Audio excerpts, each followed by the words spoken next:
Lo que estamos viviendo en México, pues hay muchas maneras de describirlo, de narrarlo, pero sí es una guerra de poderes. Hoy vamos a tratar de entrar, de escudriñar un poco lo que está sucediendo con este enfrentamiento entre los poderes de la Unión. Son 3 poderes de la Unión y uno de ellos está confrontado abiertamente con los otros 2. Y pues bueno, vamos a entrarle a radicales a este tema, así que se va a poner bien bueno.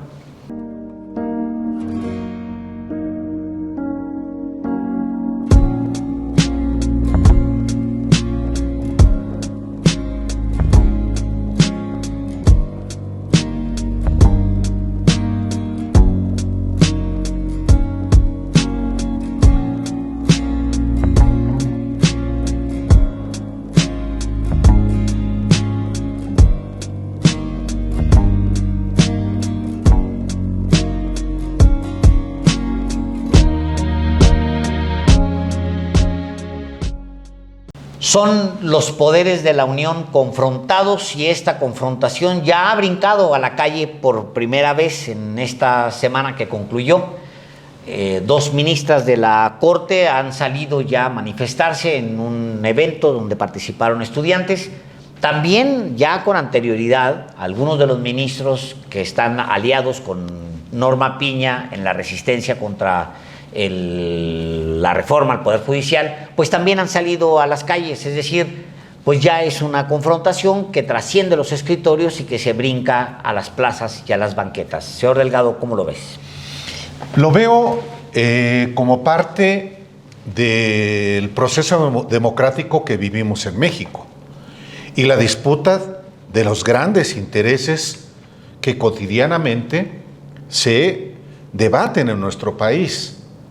En un régimen constitucional como el que vivimos en México, en un régimen, un sistema de gobierno republicano, los 3 poderes de la Unión tienen su autonomía, tienen sus características para equilibrar a los otros 2 poderes. En un régimen democrático efectivamente están definidos y respetados los márgenes de autonomía de cada uno de esos poderes, del Ejecutivo, del Legislativo y del Judicial. Hay, sin embargo, una anormalidad.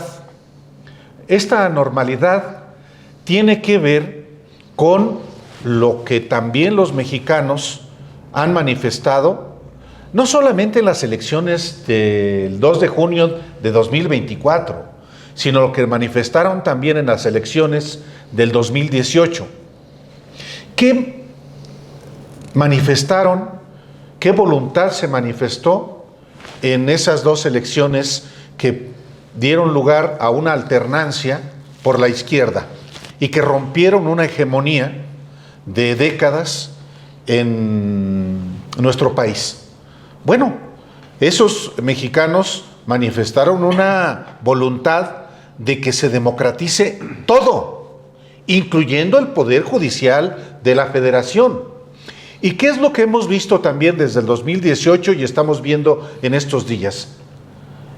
Las resistencias, la cerrazón, la rebeldía y hasta el golpismo de uno de esos poderes del Estado en donde se ha atrincherado la derecha, porque ese ha sido históricamente su reducto. El Poder Judicial de la Federación, no hay que olvidarlo, ha sido siempre el reducto del conservadurismo mexicano, por siglos. Pero para hablar solamente de la etapa neoliberal, es la Suprema Corte de Justicia de la Nación, como cabeza del Poder Judicial, el que ha legitimado, avalado todos los despojos que en nuestro país hubo desde Miguel de la Madrid hasta la actualidad. Y cualquier intento por transformar ese poder, pues se ha encontrado con la resistencia del conservadurismo. Y no me refiero solamente a la reforma que fue propuesta por el presidente López Obrador en febrero. Inclusive en el 1994, hace exactamente 30 años, cuando Ernesto Zedillo desaparece la Corte, hubo resistencias que fueron, sin embargo, resueltas a punta de dinero. ¿Se transformó la Suprema Corte con la reforma de 1994? Sí, hay que decir que sí se transformó, pero solamente para entrar un nuevo ciclo de la defensa de los grandes intereses neoliberales. Y esos son los grandes intereses que hoy se están oponiendo en México a cualquier reforma. Y, bueno, estamos en la hipótesis de que esta reforma avance, pero también estamos ante la hipótesis de que esta reforma fracase. Lo que ocurrirá en los próximos días en el Senado tiene que ver con eso. A la coalición oficialista encabezada por Morena le falta un voto. ¿Quién le va a dar ese voto o quién se va a ausentar para que los 85 senadores de Morena, del Partido Verde y del Partido del Trabajo logren materializar esta reforma? Hay que decirlo de esta manera. Si esta reforma no se logra, si esta reforma queda sola atorada en el Senado, pues se pierde una oportunidad histórica para sacudir, para transformar este enclave del conservadurismo, que eso es lo que pretenden, y en una de esas gana. Pues esperemos que no, por el bien del país, pero estaba yo, me estaba sonriendo porque esa imagen del exgobernador de Coahuila, Riquelme, en el hospital, diciendo, sí voy a ir, espérenme, ¿no? Con la presión que hizo Claudio X González de decir quiénes son los que ya dijeron que van en contra de esta reforma y haciendo su lista, ¿no? de probables traidores, ¿no? Donde, por cierto, yo digo que debería de repensar su posición el Movimiento Ciudadano, al que Claudio X González le dijo esquirol, traidor, vendidos, y ahí están, ¿no? Amalia García, ¿no? Y otros que se decían de izquierda. Colosio. No, ese no. Los que se decían de izquierda, ¿no? Correcto. Que están ahí en el Movimiento Ciudadano. Porque son iguales. Pues sí, a la mera Defienden hora. los mismos intereses. A la mera hora, Ese es el fondo de todo. ¿Cuál es el El asunto? Max Pues, a la hora que votas es cuando, ¿no? La acción, no las palabras son las que definen tu posición ideológica. Y entonces, bueno, me estaba riendo por eso, pero también me estaba riendo de lo que yo llamaría el top 3 de lo que sucedió del lado de los que están en contra de la reforma judicial en las calles. El top 3, por supuesto, es primero esta señora que encabeza a los trabajadores del Poder Judicial, que impide que sesionen en San Lázaro los diputados. Esta señora llamada Patricia Aguayo Bernal, que es, cuando yo la vi dije, es como, me recuerda a mi maestra de la primaria, ¿no? Pueden sesionar en el infierno, pero aquí no. Que eso fue lo que dijo. Luego ya salieron sus datos y efectivamente es una técnica en enfermería del Colegio Militar y sí se le ve, digamos... lo enfermera, lo técnico y lo militar. Lo técnico y lo militar. Lo enfermero no se le ve. Y entonces, y en el 78 y hasta el 98 se titula de abogada y seguramente hay una historia ahí de cómo entró al Poder Judicial interesante. La propia Norma Piña, en una entrevista que le hicieron, dijo que ella no había pasado por los exámenes, que la había invitado un maestro de la Facultad de Derecho y así fue que entró al Poder Judicial y que cuando la nombró Peña como magistrada, como ministra, ella tuvo una conversación sobre sus ideas y no tanto sobre sus capacidades profesionales. Eso lo dijo en una entrevista. Pero bueno, esta sería Patricia Aguayo Bernal, la de pueden sesionar en el infierno, sería la primera. El segundo sería este juez del 7º distrito con sede en la Ciudad de México, Marco Polo, que salió en Atypical diciendo que un fontanero gana igual que un ministro. Y entonces él dice que gana 500 pesos por trabajo. Una hora, porque el tipo llega y en una hora resuelve en un una tubo, hora ¿no? resuelve el tubo y luego se va a su siguiente chamba y hace 10 en un día, por lo tanto gana 150,000 pesos. Entonces, que gana igual, Marco Polo sería mi segunda opción. Y la tercera, lo han dicho ustedes en los periodistas, sería el joven que encabeza a los estudiantes, supuestos estudiantes de Derecho, donde, hasta donde puedo yo entender, se cuenta Acosta Naranjo, de la UNAM, que hicieron su marcha a favor en contra de la reforma. Este muchacho Garza, cuyo padre es socio de Claudio X González en el Consejo Nacional de Litigio Estratégico, que preside José Ramón Cosío, exministro y muy activo en contra de la reforma. Entonces, estos tres serían la cara, digamos, más visible de la oposición a la reforma en las calles.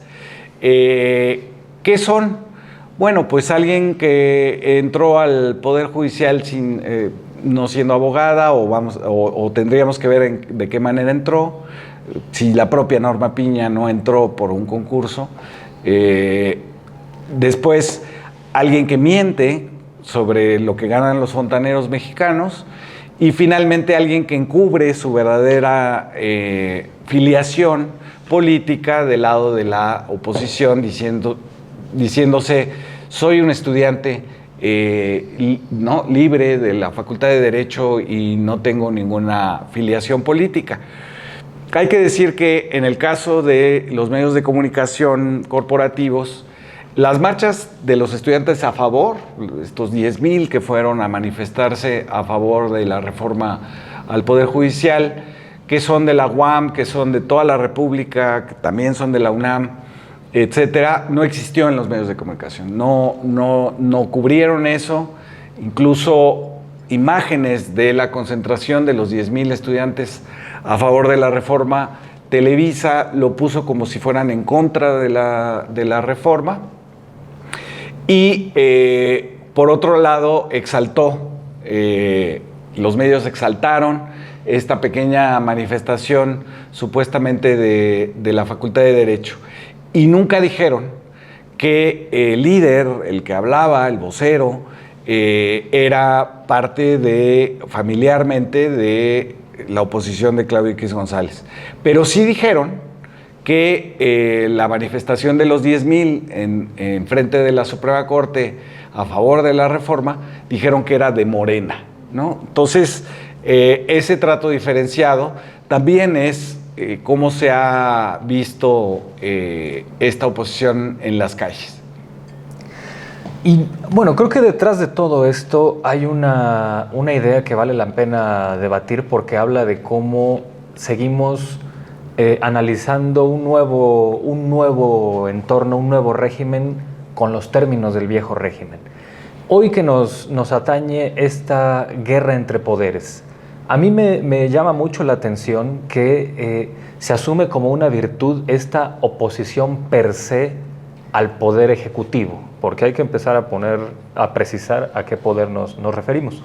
La división de poderes está pensada para que haya estas contenciones a excesos del poder, a cosas mal hechas del poder de alguno de ellos, a cuestiones con taras, a cuestiones que estén defectuosas, en fin, a un mal desempeño de algún poder. Pero parece que hoy lo que se pondera o lo que se valora es que sea una oposición a las ideas de otro poder. Y ahí es donde uno debe ser más cauteloso, porque que haya proyectos distintos no significa que eso necesariamente tiene que significar que vas a oponerte, porque pues es absurdo, porque detrás de esas ideas pues también puede haber un poder legítimo que se ganó institucionalmente, como fue el caso de las urnas.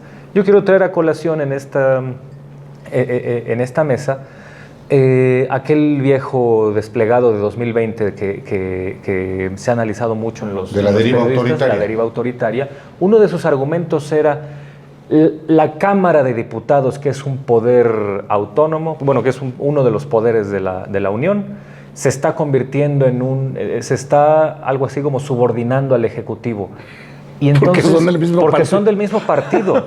Entonces eso a mí me parece que es un error conceptual que define muy bien los malos análisis que hacen tanto la oposición partidista como sus voceros, porque, un poder ejecutivo que ganó cierto partido, pues si ese mismo partido tiene mayoría en otro poder, pues no es una oficialidad de partes, no es un poder subsumido, es un mismo proyecto y es legítimo que trate de avanzar. En esta medida, pensemos en lo que pasó en febrero de este año, cuando López Obrador propone una serie de reformas constitucionales y de inmediato se dice, no, pues el Poder Legislativo debe rechazarlas para mostrar independencia y demás. Creo que otro error es pensar que el Poder Ejecutivo es López Obrador así desde desde un cuarto oscuro redactando todo y haciendo ocurrencias que quiere que se conviertan en leyes. Aquí lo dijimos en otro programa de Radicales. Esas iniciativas que mandó llevaban tras de sí una serie de elementos que se han construido a lo largo de muchos años por muchos integrantes del movimiento que hoy gobierna, entre ellos Claudia Sheinbaum, como fue lo relativo a todas las cuestiones de energía, como fue lo relativo a la defensa del territorio y la oposición a las mineras. Todo esto que es un acumulado de años, es un trabajo de años y de muchas personas que López Obrador desde la presidencia trata de convertir en reformas constitucionales. Como viene del Ejecutivo, seguramente es un exceso del Una Ejecutivo. venganza. Una venganza del que poder. ¿Por qué no se paró Norma Piña? No sé qué acto. En un saludo protocolario. Entonces, ese análisis inmediatista y así de reactivo no alcanza a entender que hay un proyecto detrás, al menos en este momento, en dos poderes. Y eso es absolutamente válido porque es una fuerza política que eso ha propuesto por años. Eso ha puesto en la mesa por años. Entonces no podemos acusar que si hay coincidencia en estos elementos, no hay independencia en los poderes. Eso es absurdo. Es legítimo que se exija que haya independencia en los poderes, pero los poderes están para frenar los abusos del otro poder, no para los sabotearlos. Proyectos ideológicos, así es, porque es legítimo que haya proyectos ideológicos ahí. En eso consiste la democracia, en poner proyectos ideológicos en disputa y el que gane es el que tiene derecho a ejercerse, punto. Con base en la voluntad popular, que es un elemento que no toman en cuenta muchos en ese análisis. Exactamente, entonces con esto cierro porque es importante mencionar esto. Porque dicen, antes Morena se quejaba de eso. Bueno, las últimas veces que Morena, por ejemplo, tomó tribunas para impedir votaciones fast track de la mayoría PRI-PAN, fue ante cuestiones que no se habían propuesto, que eran esas sí espontáneas, que eran hechas en lo oscurito, como fue la reforma energética de Calderón, que nunca fue una propuesta de campaña, fue algo que un día de la nada salió que ya estaba todo amarrado y que se iba a votar ese mismo día, y dijeron, no, espérate, estamos tomando la tribuna porque queremos debatirla, no nomás sabotearla, queremos debatirla, y no querían. Entonces es una gran diferencia en el tipo de reacción que se ha dado entre la que hoy es la oposición y la que era antes de que ganara López Obrador. Es que hay como distintas inercias que operan en este debate. Digamos, la primera gran inercia es debatir en los mismos términos en los que se debatía antes el tema de la separación de poderes en México. Se piensa que la separación necesariamente es hacer inoperante a la República. O sea, paralizarla, eso es la separación de poderes. No, la realidad es que la separación de poderes es para hacer virtuoso el ejercicio de los poderes de la Unión. Primero, o sea, como la primera premisa es que sea virtuosa el funcionamiento de la República. Lo segundo es que también hay un menosprecio por la idea de la gente como un término general. Es un menosprecio, o sea, la idea de esto del voto popular, la idea de que la gente participe democráticamente, la idea es rechazada porque tienen un enorme desprecio con respecto a eso. Incluso en el uso del lenguaje, o sea, como si fuera la Edad Media, donde unos hablan latín y los demás hablan puras vulgatas, ¿no? Entonces las decisiones se toman en latín, los libros se escriben en latín, la Biblia se consulta, se lee la misa en latín, porque pues los demás no tienen el derecho ni siquiera a tener acceso a lo más básico de la comunicación, que es el lenguaje. O sea, incluso en eso hay un intento por divorciarse de entre las élites y lo de abajo. Yo entiendo mucho esto que Morena y sus aliados, o que la izquierda no se manifieste en este momento. Entiendo esa resistencia, que ya está los trabajadores del Poder Judicial manifestándose, y entiendo mucho por qué la reticencia a que no se manifiesten las fuerzas de izquierda. Yo creo que es algo que no van a poder contener por mucho tiempo. Ya lo vimos esta semana, ya hubo manifestaciones, ya hubo en más, lo que se consideró necesario que hubiera una demostración de, aunque mínima, pues sí, de probaditas, digamos, de lo que podemos hacer desde la izquierda, digamos, ¿no? Es lo que se dijo en su momento. Pero entiendo perfectamente que no se trate de demostrar, porque pues sí hay riesgo de confrontación, de que de repente la prensa convierta un literal choque entre fuerzas que se estén manifestando, heridos o lo que sea, lo convierta en el caos, ¿no? Se convierta en un caos. Sin embargo, aun cuando no se ha dado todo esto, a mí me parece que lo que estamos viendo, aun cuando asusta tanto a la oposición y asusta tanto a los Claudios X González, es muy virtuoso, y eso tendría que ser la democracia. O sea, lo que estamos viviendo ahora, ojalá y se presentara siempre.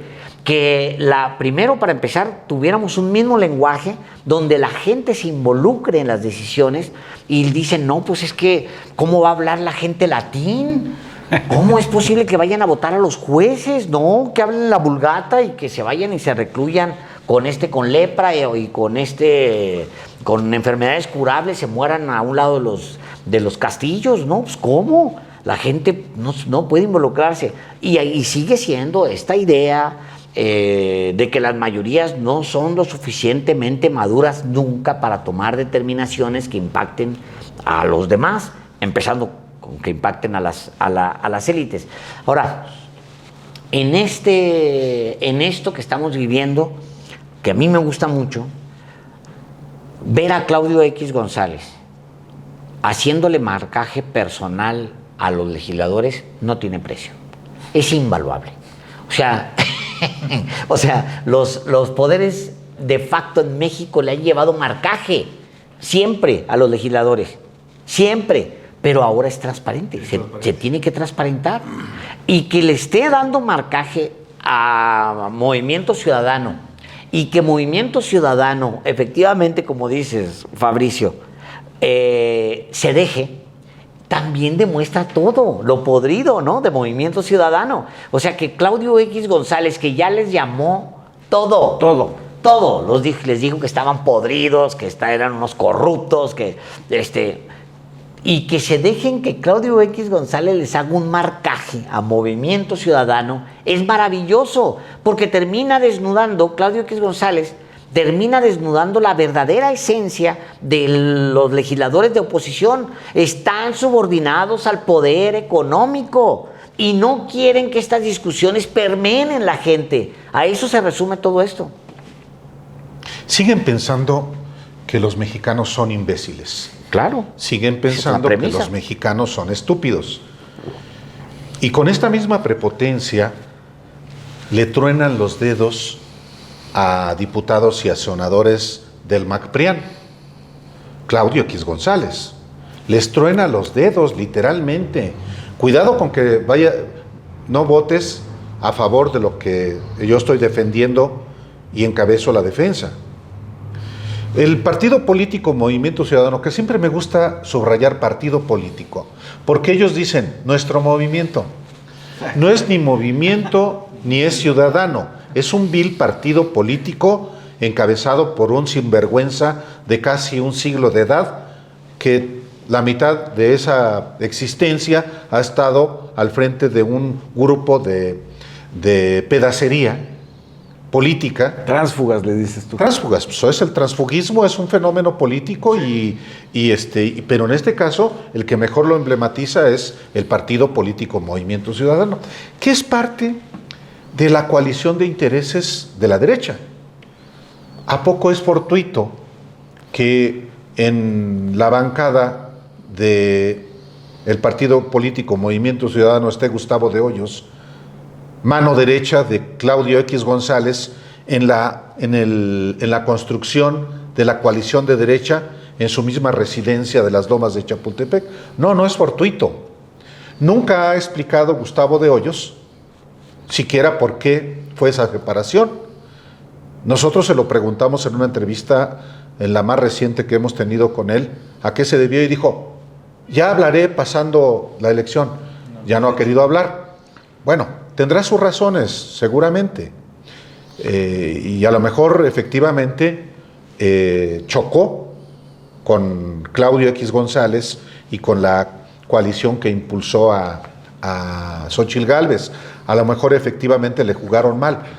Todos son especulaciones, porque él nunca ha dicho públicamente, como debe ser en democracia, porque decidió apartarse del PRIAN e irse al partido político Movimiento Ciudadano. El hecho real es que él representa intereses de los patrones. Fue reelecto 4 veces como presidente de la Coparmex. 4 veces. 4 veces. Y hoy es diputado federal del partido Movimiento Ciudadano. ¿Qué intereses representa? Pues los mismos, independientemente de que ahora esté en el partido político Movimiento Ciudadano, en el PRIAN. Retomando lo que estamos analizando, que es la guerra de poderes. Esta guerra no solamente se da entre los poderes constitucionales, los poderes del Estado, el Ejecutivo, el Legislativo y el Judicial. Esta guerra de poderes son los grandes intereses a los que me referí en mi primera intervención, que son los poderes económicos, que son los poderes mediáticos, y por eso la falsificación, la tergiversación, la manipulación y la abierta mentira en los medios de comunicación principales de México. Son los intereses criminales, porque esto está sustentado. Jueces, magistrados, dejando en libertad literalmente a criminales con argumentos jurídicos, pero al final de cuentas dejando en libertad a quienes están siendo procesados o han sido juzgados ya, como el caso de Caro Quintero, como narcotraficante. Entonces, esa guerra entre los poderes se da en el orden constitucional, formal, y en el orden fáctico e informal. Y eso es lo que creo que va a terminar por definir también en el Senado qué intereses defiende cada coalición parlamentaria. Morena, a partir de la iniciativa del presidente López Obrador, ha votado, porque así ofreció a los ciudadanos en la campaña, un proyecto que busca efectivamente estrujar, sacudir, transformar para bien el Poder Judicial de la Federación. Y la otra coalición, que también en campaña dijo, nosotros nos oponemos a la dictadura, recibió una votación que ahora, ya transformada en grupos parlamentarios en la Cámara de Diputados y en el Senado, va a hacer valer lo que defiende. Y lo que defiende uno y otro ya se expresó en la Cámara de Diputados la semana que concluye y sigue el Senado. ¿Qué intereses defiende cada coalición?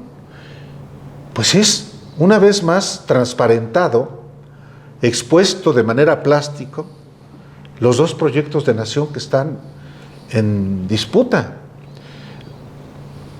¿Tiene todavía la oposición la fuerza para hacer naufragar a esta reforma? Sí. Un voto es la diferencia. Y al final de cuentas, quiero ponerme en la hipótesis de que no sea aprobada en el Senado, que los 43 senadores de la oposición efectivamente voten en contra. Si eso es así, si asisten los 43 senadores de la oposición y asisten también los 85 senadores de Morena, del Partido del Trabajo y del Partido Verde, no se aprueba esta reforma. ¿Y cuáles son las consecuencias? Por supuesto, podemos analizar para quién es una derrota y para quién es una victoria, en lo formal y en lo real. Pero estamos en esa hipótesis por una razón muy sencilla. Porque el electorado, el 2 de junio, dio un mandato que se expresó en la mayoría calificada en la Cámara de Diputados, pero en el Senado no le alcanzó esa mayoría calificada, le falta un voto. Bueno, esa es la democracia también. Esa es la democracia también. Y en esta disputa de intereses, en esta guerra de poderes, también creo que es importante no perder de vista esto. Sí, bueno, es la democracia, pero también es el entretenimiento político. Dice Adán Augusto López, no, ya está, ¿no? Ya tenemos la mayoría calificada en el Senado. Y pone a la oposición a señalarse entre ellos. ¿Quién será el traidor? ¿Quién? ¿Tú? ¿Ya? ¿No? A Claudio. A Claudio. A dirigir la orquesta. Pone a Alito Moreno, el dirigente ahora ya eterno del PRI, a decir, le han ofrecido cañonazos dinero de millones de pesos y nos hemos mantenido firmes en que no. Entonces cuando le preguntan, bueno, pero ¿cómo fue? ¿A quiénes? ¿Cómo? Bueno, se dice, ¿no? Se dice, son versiones de lo que ha sucedido, ¿no? Se lo preguntan a Marco Cortés, que también lo dijo, y dice Marco Cortés, pues esas cosas no hay evidencias, ¿no? Cuando sí hay evidencias de cómo se aprobó la reforma energética, ¿no? De los maletines de dinero llegando al Senado, auspiciados por Ricardo Anaya, que ahora, pues muy confortablemente es un senador. Y bueno, es parte del entretenimiento, pero yo quisiera volver un poco a lo que decía el maestro Quintanar y también Alejandro Páez, sobre cuál es la idea original detrás del supuesto equilibrio de poderes. Sí, cuando Montesquieu lo inventa, en realidad no lo inventa, lo ve en Inglaterra y dice, curiosamente, puede estar dividido el poder en clases sociales. O sea, el Parlamento es del pueblo, el Senado es de la aristocracia y burguesía, y el rey reina sobre todos, ¿no? Y entonces pasa, digamos, al Ejecutivo, Legislativo y Judicial, y lo dice textualmente Montesquieu, para armonizar y vigilar el ejercicio del poder. Armonizar, no sabotear. El asunto es que últimamente, en esta resistencia de los intereses neoliberales, sobre todo en América Latina, pero bueno, ya también lo vimos en Francia, en esa resistencia se utiliza uno de los poderes para sabotear al otro, para paralizar la república, como dice Alejandro Páez. Y esto lo hemos visto, por ejemplo, casi es grotesco el retrato en Perú, ¿no? Donde una mayoría legislativa, que en realidad es la minoría más grande, logra destituir presidentes sobre la base de axiomas jurídicos, trampas jurídicas, y obedece a intereses que tienen que ver con las minas, con el petróleo, con las bases militares norteamericanas, etcétera, y es así de claro. Perdón. Entonces, se utilizó en Brasil contra Lula da Silva y contra Dilma Rousseff, y se ha utilizado en Argentina y en muchos, en Honduras, en muchos lugares de América Latina, el llamado lawfare, que justamente es aprovechar la supuesta división de poderes para crear un enfrentamiento entre poderes, una guerra de poderes supuestamente legal. El factor que tenemos en México que distingue, y siempre nos va a distinguir a lo largo de toda la historia, así lo ha sido, es el movimiento popular. El movimiento popular es el que termina por balancear las cosas hacia un lado. Así fue en la independencia, así fue en la revolución y será seguramente así en este caso. Yo veo, me quedé pensando en el asunto de si hay que movilizar o no a la izquierda, y que de todos modos se movilizó. Pues los estudiantes dijeron, bueno, es que están hablando en nuestro nombre. Sí, somos estudiantes, nosotros sí de somos derecho, estudiantes de derecho. y todos se están oponiendo así, pues de manera patrimonialista, como lo hace la derecha. Exactamente, y pues con cierta prepotencia, ¿no? De nosotros somos los que sabemos. ¿Quién sabe de dónde salió la iniciativa, ¿no? Como dice el maestro Quintanar, no hay un movimiento detrás de ella, no hay ideas que han surgido durante los últimos 15 años sobre el Poder Judicial, y llegan con esa prepotencia, y los estudiantes del otro lado, de la izquierda, dicen no, aquí estamos. Se manifiestan en todas las capitales, y luego viene esta concentración delante de la Suprema Corte de 10,000 estudiantes. Maestros, que por ahí salió que ya destituyeron al pobre maestro que habló a favor de la reforma judicial, espero que no sea verdad, en la UNAM, pero digamos que es ese factor de la movilización, de la opinión pública como fuerza ideológica, como fuerza política, es lo que puede balancear las cosas a favor y en contra. Dice Álvaro Delgado, la moneda está en el aire. Es como cuando en esa película de Woody Allen la pelota se queda justo a la mitad de la red, ¿no? En Match Point. Y así empieza la película, ¿no? ¿Para dónde se va la vida de la gente, la vida de un país, la vida de un continente, cuando hay un voto nada más, hay una sola posibilidad de que esto se haga? Bueno, yo creo que si esta hipótesis se materializara, digamos, de que es frenada en el Senado por un voto,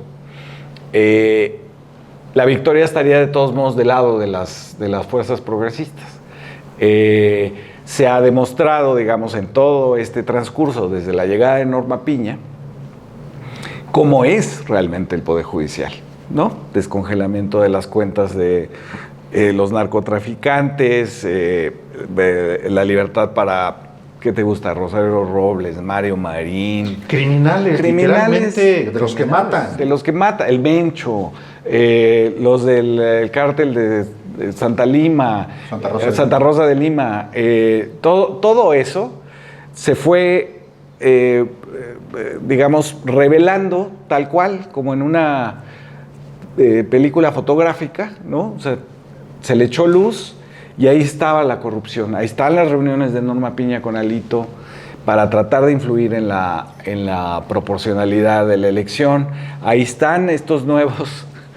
Me da un poco de risa, pero bueno, estos nuevos amparos de la jueza de Morelos, del juez de Chiapas.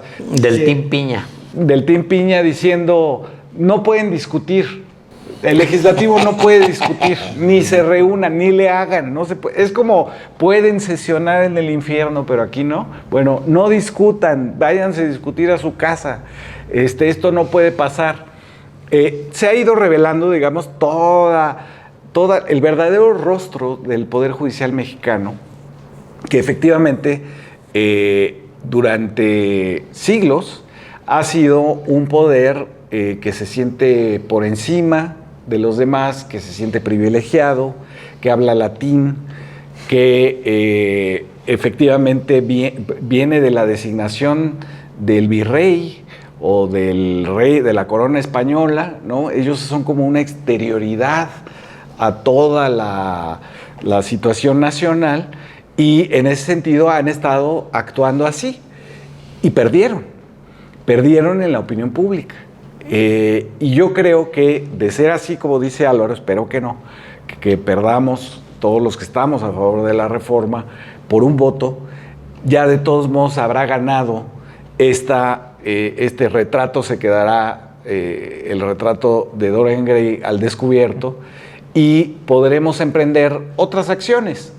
Hombre, Claudia Sheinbaum no tenía necesidad de apoyar esa reforma, López Obrador no tenía la necesidad de plantearla porque finalmente se van los ministros, acaban sus periodos y Claudia Sheinbaum iba a poder nombrar una Suprema Corte que fuera mayoritariamente nombrada por el Ejecutivo. O más equilibrada. Pero decidieron decir no, que se elija por voto en un mecanismo mixto entre la meritocracia, digamos, que es el comité que los evalúa, y la elección popular. Hay un sorteo. Es decir, es un método mixto que no existe en otra parte del mundo y que no por no existir no funciona, ¿no? Porque también ese es el argumento, ¿no? ¿En dónde se ha hecho esto? Pues no se ha hecho. Es un mecanismo mixto que evalúa los méritos, hay un sorteo y después una legitimación en las urnas. Y se fueron por tanto López Obrador como Claudia Sheinbaum se fueron por esa vía porque saben, digamos, del malestar que provoca el actuar del Poder Judicial, pero también porque saben, y lo sabemos nosotros, que todas las reformas que vienen no pueden ser plenamente establecidas sin una limpia del Poder Judicial.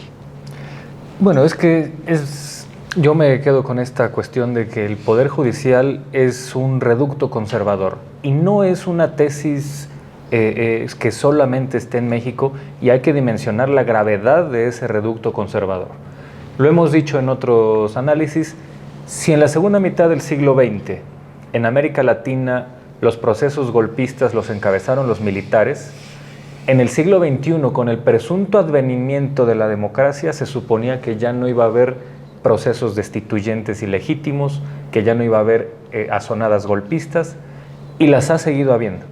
Ya no encabezadas por el poder, por los militares, aunque en algunos casos sí, como fue en Bolivia en 2019. Y sin embargo, a pesar de esta tercera ola de la democracia que presuntamente iba ya a dejar América Latina como un espacio ya abierto a esta forma de gobierno y donde se dejaba atrás la época oscura de los golpes de Estado, pues resulta que no, resulta que sigue habiéndolos desde esta perspectiva judicial o con procesos destituyentes desde el legislativo. Bueno, se intentó hacer en Venezuela en 2002, ocurrió en los hechos en Honduras en 2009, ocurrió en Brasil con la destitución de Dilma Rousseff, el encarcelamiento de Lula, que aunque no fue propiamente un proceso destituyente, fue para prevenir que ganara una elección. Pasó en Ecuador y en el caso mexicano pasó con un jefe de gobierno que fue López Obrador. Entonces no estamos ajenos a esa dinámica de esta oscuridad antidemocrática en América Latina, y existen estos reductos.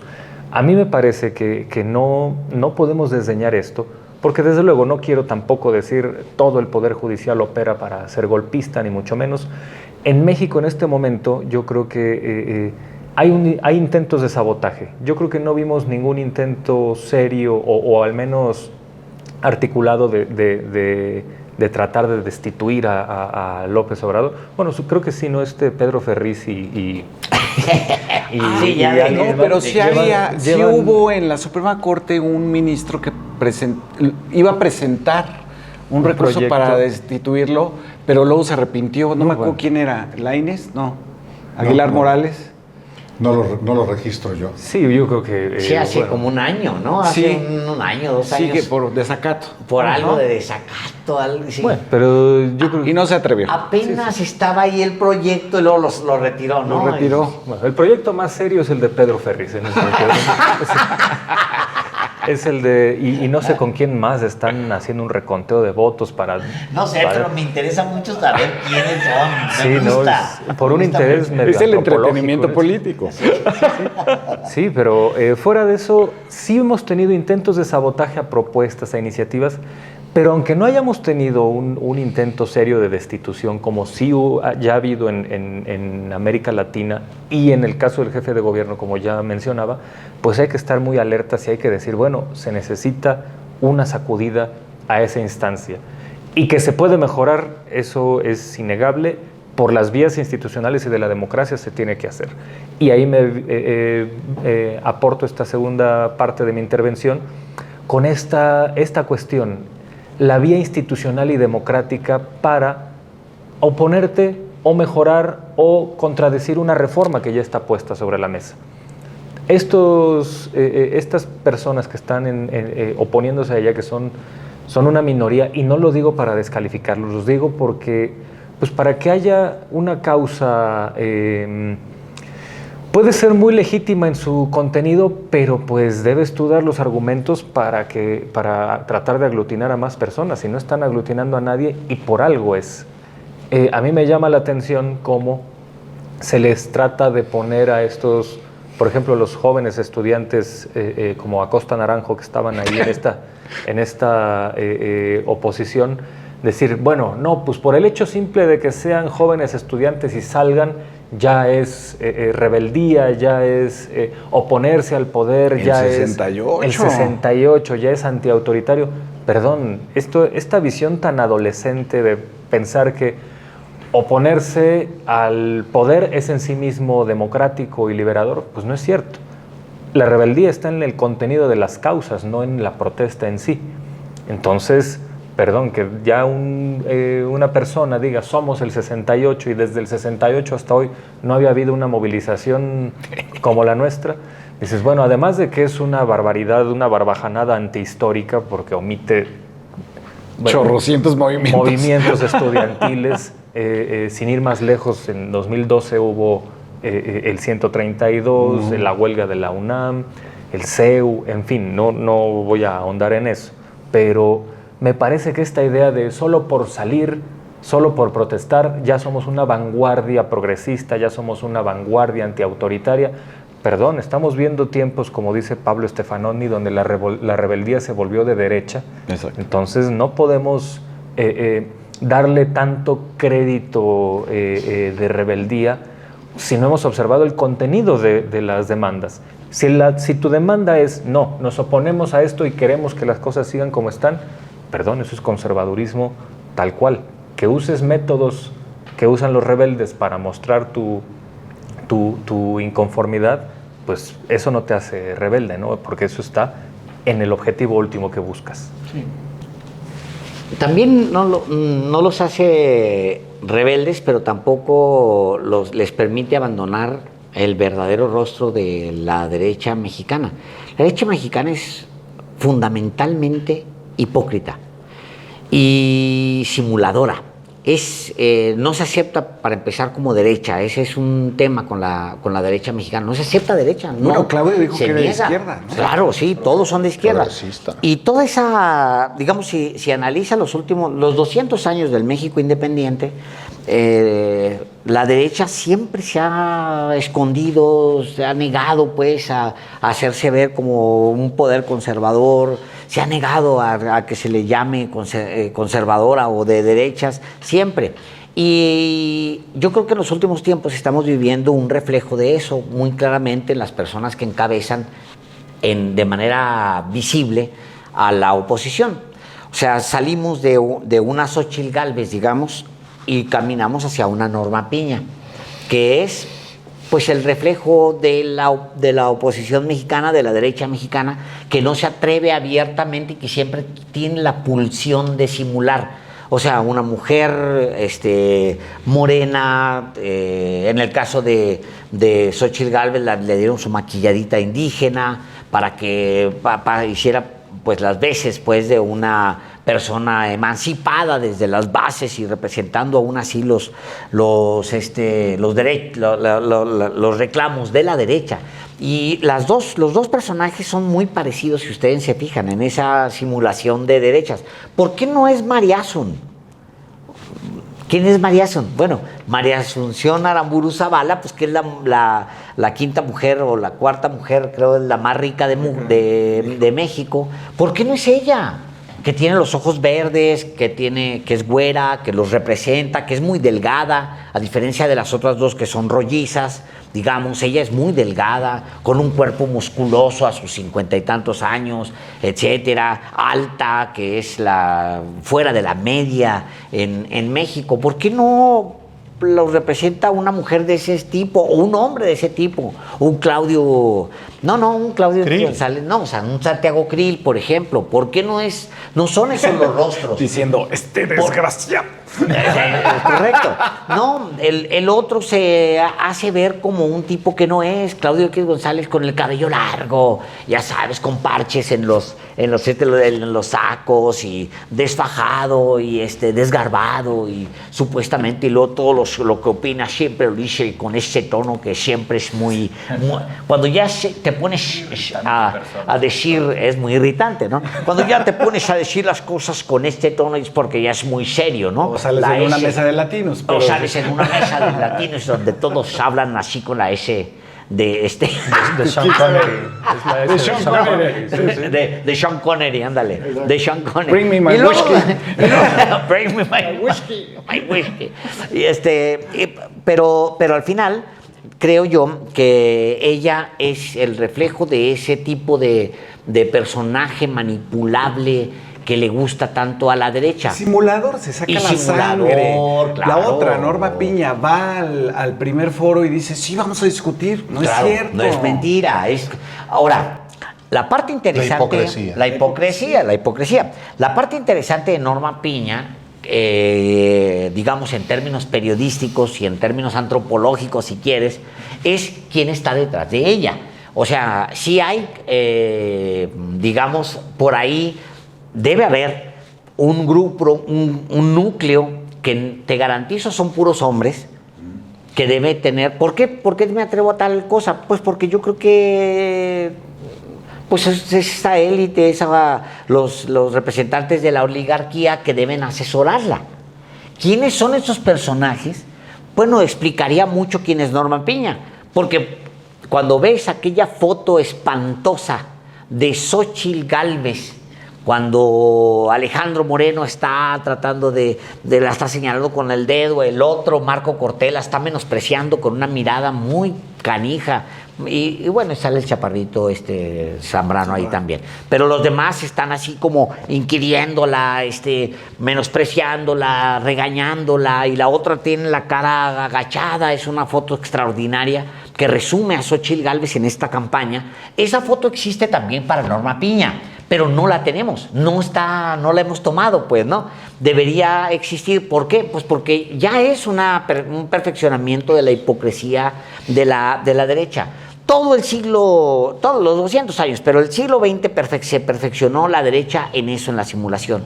Y eso es lo que le permitió mantener el poder. O sea, se apropiaron de la revolución de 1910, se apropiaron de los principios de la justa revolucionaria, se apropiaron incluso de los planteamientos del general Lázaro Cárdenas, el único presidente de izquierda hasta López Obrador. Se apropiaron de la izquierda, la corrompieron, la compraron, etcétera. O sea, son de la democracia, de la libertad. De todo. ¿No? O sea, fueron apropiándose de todo y simulando. Siempre tuvieron personajes para apropiarse. Un Woldenberg para que se apropie de la democracia, es el padre de la democracia. Un Claudio X González, el progresismo en su máxima expresión, porque además son los ricos, pero progres, ¿no?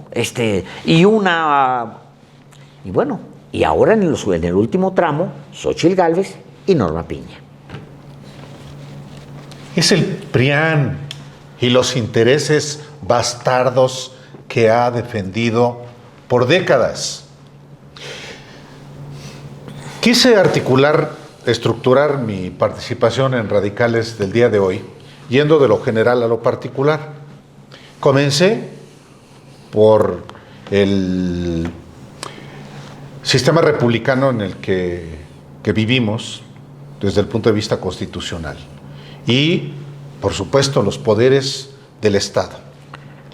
Luego quise hablar de los poderes constitucionales, cómo actúan los que son electos y los que no, y el que no, que es el judicial, para llegar a lo que hoy, de manera abierta, cualquier persona puede ver. Cuando comienzo esta intervención diciendo, es el PRIAN y los intereses bastardos que esta coalición de intereses ha enarbolado desde hace décadas, me refiero a lo que aconteció también en esta marcha del domingo previa a la votación en la Cámara de Diputados, que partió del Ángel de la Independencia al Senado. ¿Quién convoca a esta movilización de la derecha?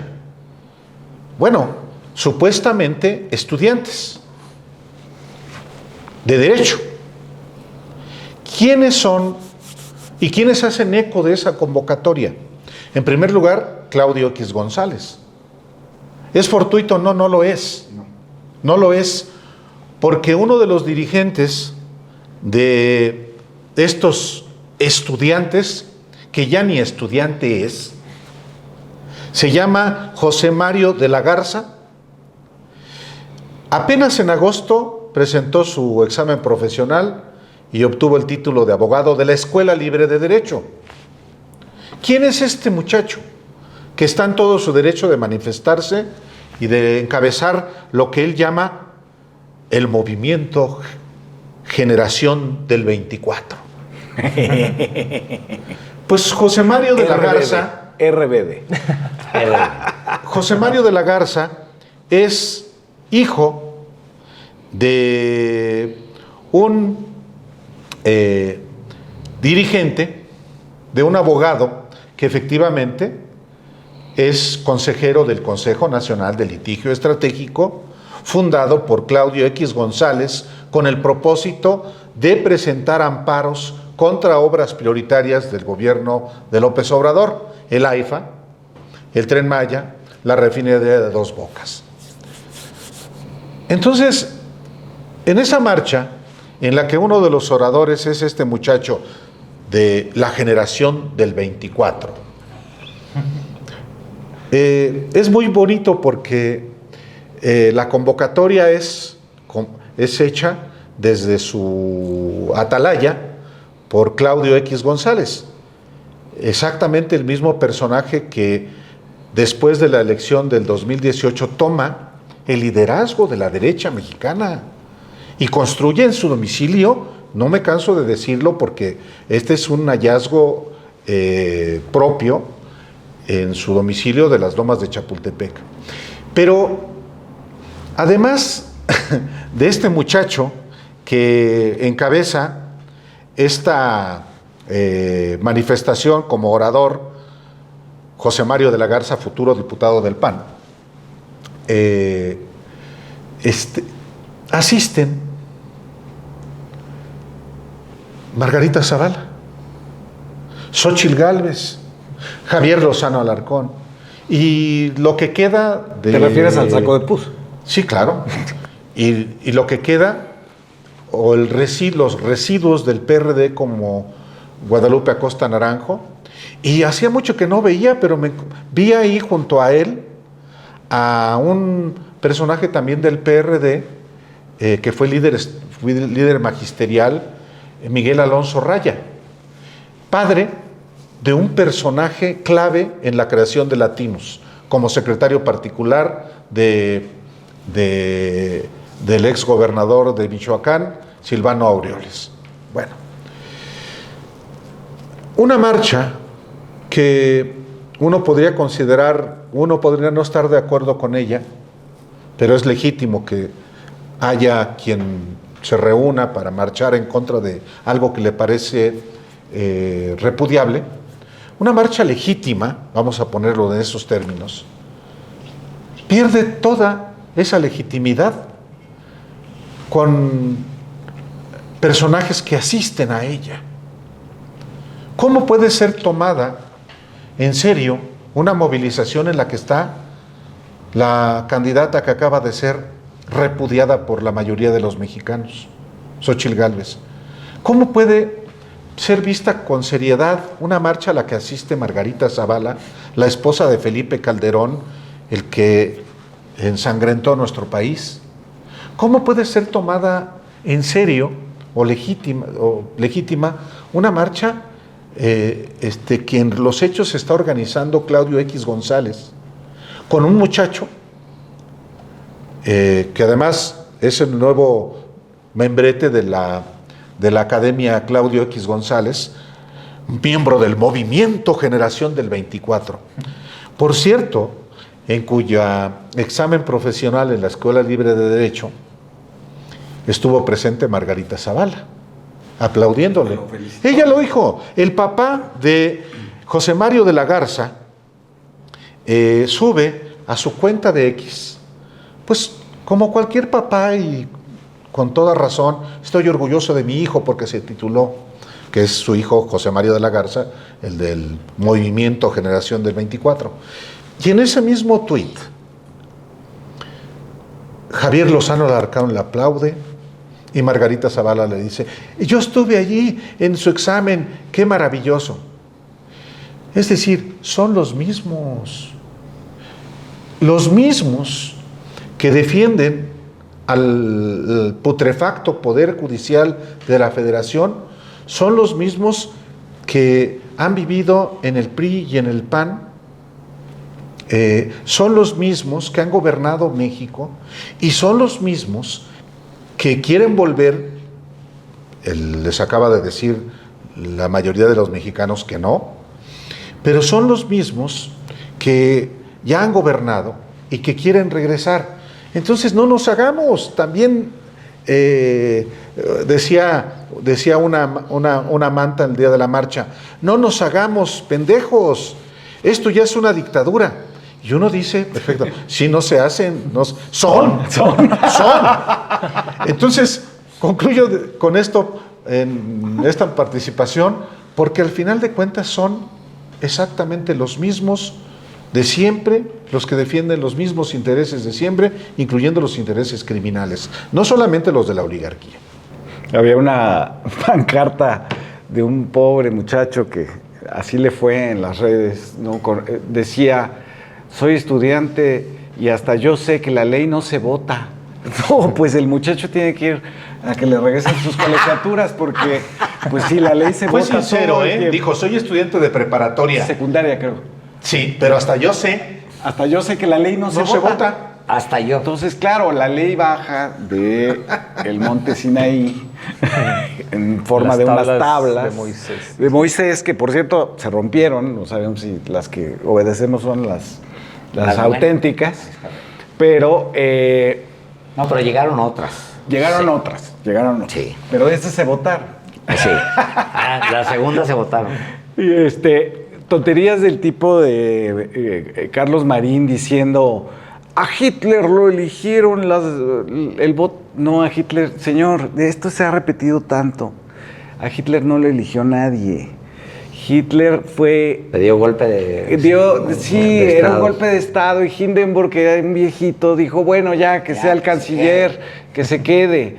Ese año, en el 32, hubo 5 elecciones, ninguna la ganó Hitler, porque Hitler no estaba en la boleta, era el Parlamento, es otro sistema distinto al presidencialista. Pero bueno, yo quisiera terminar hablando de esta idea que ha utilizado, es que me quedé pensando en lo que decía el maestro Quintanar, que no tienen argumentos y por eso no pueden aglutinar a nadie, están en los camellones, los trabajadores del Poder Judicial ahí solos, ¿no? La gente los claxonea, etcétera. Hubo un enfrentamiento verbal en los juzgados familiares del DF porque la gente quería hacer sus trámites de actas y etcétera y no querían trabajar.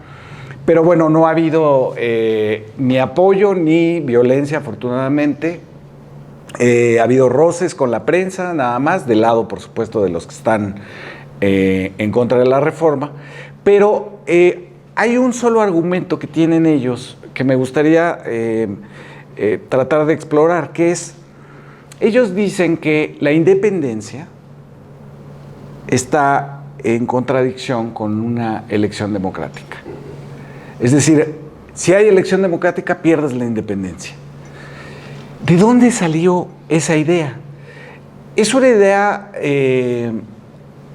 aristocrática de pensar que lo que no toca el voto popular se conserva en su mismicidad, dirían los filósofos, que quién sabe cuál será, ¿no? La idea es que no se toque, y es una idea que ha repetido Claudio X González durante todo este periodo, desde el INE hasta la Suprema Corte. Conservadurismo, eso no cambia. No se toca porque es nuestro, no se toca porque ustedes lo ensucian, no se toca porque ustedes lo hacen moreno. Y porque está escrito en latín. Y porque no está en escrito vulgata. en latín y no en vulgata. Ustedes hablan vulgata, ni les entendemos. Es correcto. Y cuando, No, ustedes no entienden. y no entienden lo que Sí, nosotros En el les fondo es decimos. un profundo desprecio. ¿Te acuerdas del cachas? Sí, claro. Ese es el asunto. Es decir, les vamos a hablar en un lenguaje que ustedes entiendan. Y es derecho a la flecha al pecho. Y entonces, sí que triste. Pero bueno, la idea es que la independencia es algo que es una mismicidad que se reproduce en el aire sin contacto con el sistema político, la política, los planteamientos ideológicos. Es decir, hacer justicia es una serie de axiomas y encontrar contradicciones en un texto, y no tiene nada que ver con la política. La justicia no es un asunto de postura política de los tribunales, cuando sí lo es, cuando la hipocresía ha hecho que ellos mismos crean que darle la razón a Iberdrola y a todo el sector eléctrico extranjero no es una postura política, es técnica, el derecho humano a la competencia, ¿no? Cuando dicen que pues, se libera un violador de una niña de 4 años porque la niña de 4 años probablemente miente porque no sabe la hora y el lugar, ¿no? Y entonces esa independencia, pues en realidad lo que está encubriendo es la dependencia del dinero, de los sobornos, de los despachos de abogados muy influyentes, como el de Diego Fernández Ceballos, como el de Gómez Montt, el de Aguilar Sincer, etcétera, que manejan la justicia a su antojo. Y el resto, digamos, de la población, por ejemplo, en el caso de pues, el atraso, digamos, ¿no? Ahora que salieron salieron 2 datos que puso en la mesa Lenia Batres. Uno, la cantidad de cientos de miles de expedientes abandonados a su suerte en los tribunales, sin posibilidades de que salgan. Por otro lado, unos expedientes, que son estos que Moreira dice, es que en Monterrey hay 15,000 expedientes que no salen porque hace falta personal. No, esos son los que dan vueltas porque tienen que ver con el SAT. Y los han ido pasando de juzgados, y la última vez, uno de esos casos de miles de millones, que me parece que es de FEMSA, dijeron, bueno, damos audiencia en junio de 2025. Es decir, ya se retrasó otro año el pago de impuestos. Esos son los que dan vueltas, tienes eso. Y después este dato escalofriante que dio Lenia Batres, de cuántos casos que llegaron a la judicatura ameritaron sentencias. 0 en 24 años. 0. O sea, es nada, la Nada. judicatura es... La judicatura es un adorno La carabina carísimo, de Ambrosio. pero carísimo. Carísimo. Además, ¿no? Entonces, eso es lo que encubren. Y entonces ahora dicen, no, que sean electos le va a quitar independencia al Poder Judicial. ¿Cuál independencia? ¿De qué estamos hablando cuando hablamos de eso? Y termino con una cosa, digamos, histórica que tiene que ver con Ken Salazar. Efectivamente, cuando se decide empezar a elegir jueces en los Estados Unidos, es un asunto estatal porque ustedes recuerden que Estados Unidos es una colección de estados. En realidad decía Tocqueville, esto no es no existe un gobierno federal en Estados Unidos, existe un gobierno nacional limitado por los estados. Bueno, cuando los estados, 24 de 34, deciden que se va a elegir a los jueces, es en el contexto de un movimiento democratizador, que para México fue muy malo, pero para Estados Unidos no tanto, que fue la era jacksoniana, ¿no? De Andrew Jackson. 1829 lo eligen, dura hasta el 37, pero después los que siguen, incluyendo a Polk, que deciden invadir México, son parte de del mismo movimiento, que es un movimiento político, democratizador, pero también religioso, también abre ventanas al feminismo, es decir, es un movimiento muy contradictorio, pero ellos deciden abrir la elección a los jueces.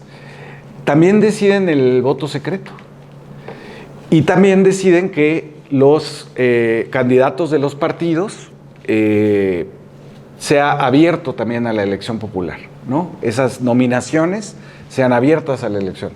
Y entonces Andrew Jackson, que es el que, digamos, le nombran con su apellido toda esa era, aunque nada más él fue presidente un periodo, los conservadores, los Whigs, le llaman burro, porque está con el hombre común, que es ignorante, que es sucio, que no sabe latín, que habla vulgata, le llaman burro, y el partido de Andrew Jackson, que ahora es el Partido Demócrata, asume ese sarcasmo como propio y dice, nos va a representar un burro, y hasta la fecha los demócratas están representados por ese burro. Los republicanos por un elefante. Y los republicanos por un elefante. Esto nada más para recordarle a Ken Salazar de dónde viene su partido en Estados Unidos. Bien, bueno, yo diría que efectivamente esta cuestión del voto popular es algo que también se dio en el intento de reforma electoral para que los consejeros del INE fueran elegidos. Porque las cosas como están ahora, como se han elegido hasta hoy los consejeros, es parte de una partidocracia, es parte de acuerdos cupulares entre partidos, y entonces el asunto clave está en la rendición de cuentas. Los consejeros históricamente han tenido que rendir cuentas a los partidos que ahí los pusieron, y excepcionalmente, a pesar de ser elegidos bajo este esquema, sí ha habido consejeros independientes que han hecho consejeros que han hecho un trabajo sensato, serio, argumentado, etc. Pero esta idea de someter estas decisiones al voto popular es precisamente para que haya una rendición de cuentas, porque en esa medida de, aquí me puso el PAN y el PRI, entonces mis sentencias tienen que ir en ese sentido, a que digas, pues como a mí me eligió una serie de ciudadanos cuyo rostro particular no tengo, pues para yo rendir cuentas de mi trabajo es, pues yo lo que hice fue esta sentencia que hice por tal cosa, tomé esta decisión con base en estos preceptos, porque de ese modo hay un escrutinio mejor y mayor sobre las decisiones, el actuar público de alguien.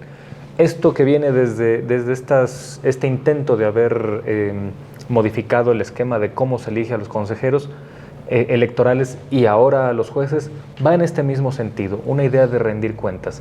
Pero desde las derechas, desde la oposición partidista, desde cierta comentocracia, la idea es que nadie elija, porque esto es una cuestión técnica, como si fueran cuestiones mutuamente excluyentes, cuando nunca lo han sido. No. Fácilmente puedes tener tus filtros para que haya un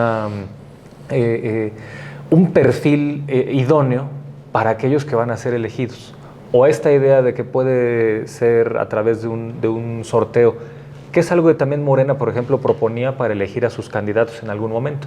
Y de nuevo la respuesta de los adversarios fue la burla, sí, como que... La tómbola, dice Margarita Zavala. Una tómbola. Bueno, pero Tadei, la del INE, salió de una tómbola. Pues es que cuando tú tienes ya ciertos filtros y quien llega comparte este perfil, estas características, pues se supone que cualquiera que llegue va a tener como prioridad pues Sí, someterse ya está revisado hay todo. una gran criba, pero esa parte es la que no les queda claro, ¿no? Exactamente, hay un filtro, hay una red que ya permite que lleguen aquellos que van a ser, que al menos más o menos saben de su trabajo. Entonces, pues no habría que tenerle miedo a estos filtros, porque es, al final de cuentas, tratar de contener algo que es lo que ha regido últimamente, en los últimos años, muchas decisiones, que es el interés de cúpulas partidistas que no nos ha llevado a buen puerto. Quizá falta revisar el contenido propiamente de la reforma judicial para saber a fondo si va a terminar resolviendo el tema de la justicia en México. Y yo creo que no. Yo creo que nos dará para una siguiente conversación platicar el tema de las fiscalías, el tema de cómo realmente echar a andar todo ese aparato. Y también aceptar que no siempre le va bien a la izquierda cuando se trata de justicia. La Ciudad de México ha tenido gobiernos de izquierda durante un periodo muy largo. Desde 1997.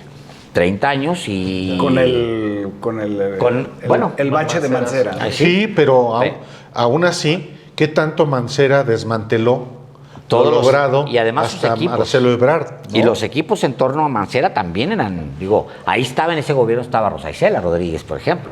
O sea, sí estaba rodeado él de muchos, no se le puede aislar completamente, ¿no? Pero en términos de justicia, tienes 30 años y la fiscalía no es... Tú llegas a la fiscalía, vayan a la fiscalía, párense en la fiscalía, huele orines. O el Poder Judicial de la Ciudad de México. El Poder Judicial de la Ciudad de México. ¿Qué tanto? Es el único que ha estado manifestando su posición, su presidente, a favor de la reforma.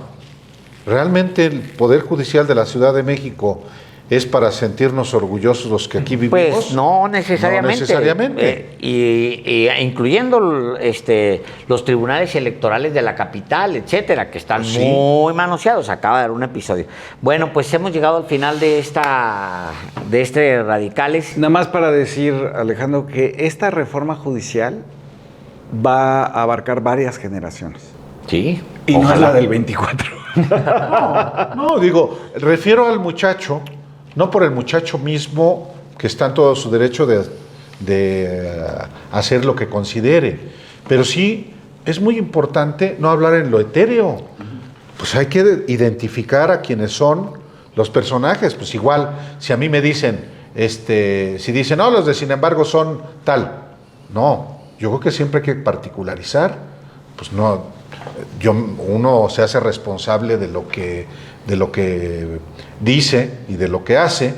Entonces siempre hay que particularizar, porque generalizar desinforma.